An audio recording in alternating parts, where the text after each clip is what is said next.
Hi everyone, my name's Jules. I'm a speech pathologist of 18 years. The question was around how do I get supports for my child if I'm seeing them developing differently? And what do I do? And the thing I recommend for parents, first and foremost, is to go and chat to your GP and let them know that you're seeing your child developing differently or it's taking them longer to achieve certain milestones, or they're not using words or not using as many as their peers are. So when you chat to your GP, you may be eligible, especially if you have a Medicare card, may be eligible for a CDM, a chronic disease management form, and that enables you to rebate 5 sessions of speech pathology or occupational therapy per child per calendar year. And let your GP know that you have some professionals that you'd like to look into with your child, such as a speech pathologist, an audiologist, an occupational therapist, and maybe even a pediatrician. So they'll be able to let you know if you can get that form, and you can start with some speech therapy or occupational therapy. The other really important thing I'd like to talk about is early childhood approach. So not many families know about this. It is a division of or separate area of NDIS. Early childhood approach, ECA, is where you self-refer.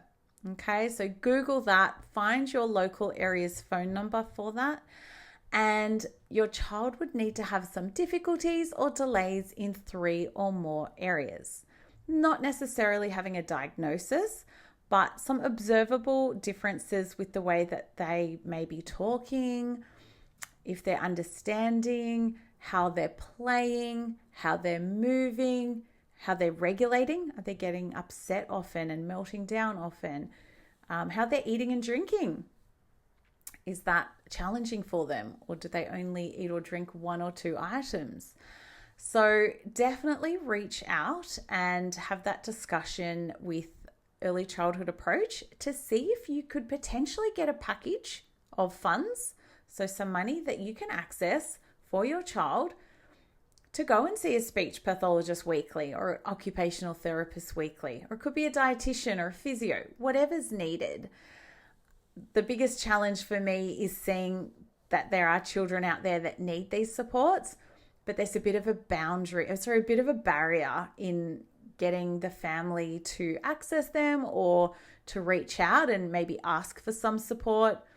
And so my goal is to really educate and upskill parents and teachers and carers around why children develop differently, because we know 15 to 18% of children will. We know it's completely natural. We know it's expected.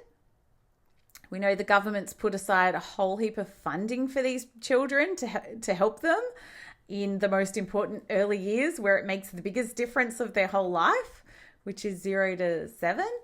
And I really encourage parents to move through any barriers that they have, which may be around fear or shame or confusion.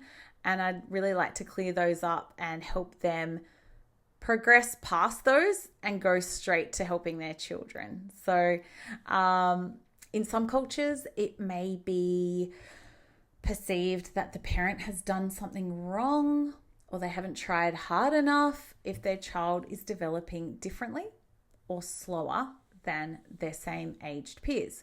Now, the reality and the facts are that is nothing that the parents have or haven't done. We have very little control over how our children develop. It is a natural development. So certainly we can see that some children who go to preschool and go to parks and play groups and playgrounds will naturally develop slower or differently than other children. Okay, and it's got nothing to do with the parents. Okay, it is how their brain is developing. So it's a different brain type, which is linked to genetics, and it's likely so that that family will have other family members who developed in a similar way or have similar ways of learning or developing. And I just want to normalize that for a lot of parents. And I want to take that shame and perceived responsibility that it was up to them for how their child should be, and control all the ways that that child would develop. And it's just unachievable. It's not true. It's very off, non-related to how we can impact our children. So the things we can do to impact our children is to accept them. And if we see that they are developing differently and it's a natural difference, we need to act sooner than later. So that's the other reason I do these talks and educations, is because I hear all too often parents lament and say they wish they had got support earlier. They wish they had started speech therapy earlier or occupational therapy. They wish they had acknowledged earlier that their child needed help, and they wish that they were able to move through any fear or grief earlier so that they could take actionable steps to make an impact for their child's overall development and education. So this is anyone's wake-up call or, info message to let them know that it is 100% natural and normal for children to need help and to need a speech therapist. And it's very it's very play-based, very fun, inclusive, supportive, and no harmful side effects. And to just gently remind parents and educators that it's not about the parents at all.